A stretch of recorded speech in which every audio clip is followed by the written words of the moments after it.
Here are 5 tips on how to master self-discipline that have nothing to do with the standard self-help tips that you always hear, such as meditation or focusing on habits. Some of the conventional self-help tips have helped me out, but I've found from my personal experience that none of them actually helped me maintain self-discipline and master self-control. And now that I've done over 10 30-day challenges all successfully, I feel like I'm in the most powerful and most disciplined state that I've ever been in my life. And I want to give you guys the top 5 things that helped me get there. So the first tip on the list is to either get angry or get hyped.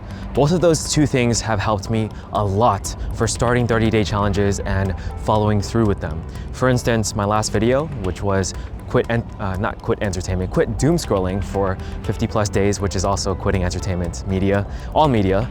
I basically didn't watch anything for like 50 days straight, and I'm still going with that. The way I was able to do that was because I was just so angry at myself from the beginning for wasting so much time. And I'm assuming if you want to get more disciplined, it's because you feel like you have a lack of agency in your own life in terms of like what you're doing sometimes. Oftentimes that is probably wasting time. And if you can successfully do the quit entertainment media or quit doom scrolling challenge, that would help a lot with that, honestly. So check out that video. But for this tip, honestly, it has to come from inside of you. It has to be something that you feel like strongly, like you really, really feel either disappointed in yourself or angry at yourself or just angry at something. That's one way. And the other way is to get hyped. So for instance, for my 100 push-ups and 50 pull-ups for 30 days and doing that every single day, I basically just hyped myself up. I was like, I really want to try this. I'm wondering if I can do this because I love doing pull-ups and I like doing push-ups as well. So I'm just like, you know, from the beginning of the challenge, I'm just like, okay, yeah, let's do this. Like, we're gonna record the whole process. We're gonna like record ourselves. We're gonna do this. We're gonna talk about it. We're gonna make a video about it. That's why I feel like documenting the journey is very helpful, because like, it makes you think about it a bit more and it makes you feel excited to do the thing that you say you want to do.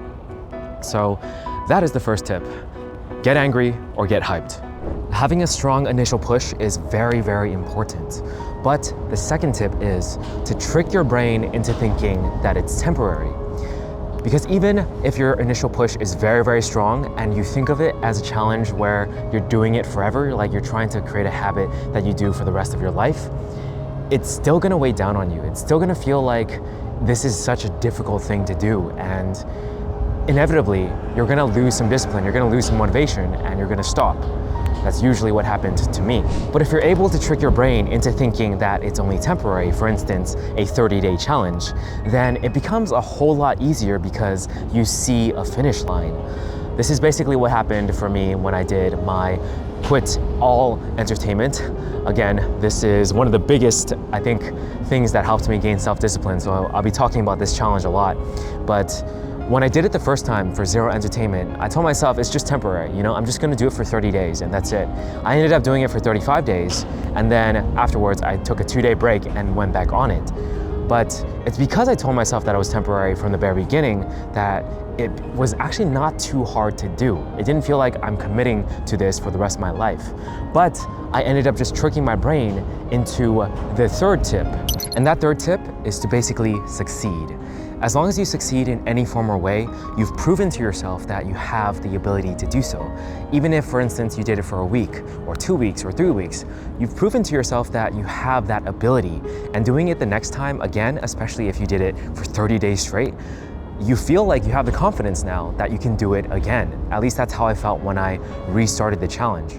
You will struggle for sure because you don't have that momentum anymore, but because you've succeeded before, it basically just helps you with believing in yourself and knowing that you have the power to do it. Tip 3 is a way to build trust in yourself.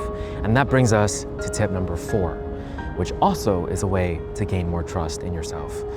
And I mentioned it before, it is to document your progress.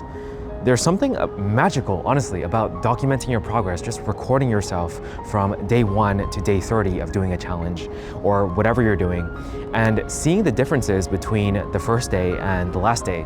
Usually, these things are like way longer than 30 days for me personally. Like But because I have a good amount of my life on YouTube for years now, I'm able to look at like the previous things that I've created and now, and I see a huge, huge difference. And that definitely boosts confidence, as well as just the ability to feel like what you're doing is right and feel like you have more self-control that way, because you've built trust in yourself. You showed yourself that you can improve, that you can make progress.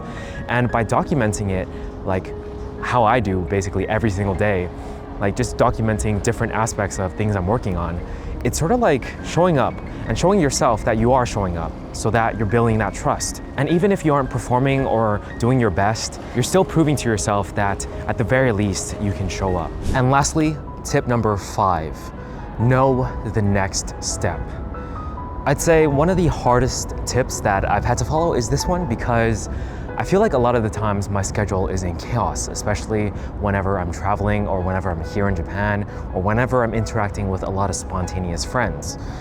But no matter what happens in my schedule, I need to know the next step. As long as I know the next step and what to do next, I'm able to sort of like push back or not let the monkey brain of my brain, like the monkey side of my brain, take control. Because oftentimes, if you don't know what you're doing next, if you don't have that next thing to do on the list, your monkey brain will take control and you will end up doing things that you don't want to do. So always having a very clear like path forward, step forward, is very, very important, so that you end up doing the things you want to do. Otherwise, you will stray off the path. So those are the 5 tips that seriously helped me with mastering my self-discipline and self-control. All 5 of those were very, very important for every single 30-day challenge that I've done so far. And honestly, they're more than 30 days. They're basically my life at this point, and I'm still practicing all 5 of them. But definitely check out the specific 30-day challenges for how I approached each one of them and the specific solutions I came up with. Hopefully at least one of these 5 tips can help you guys out there. And if you're looking for more, consider checking out my website. You can find some more helpful resources there, such as my habit course. Anyways, thanks for watching. I'll catch you guys in the next one. Peace.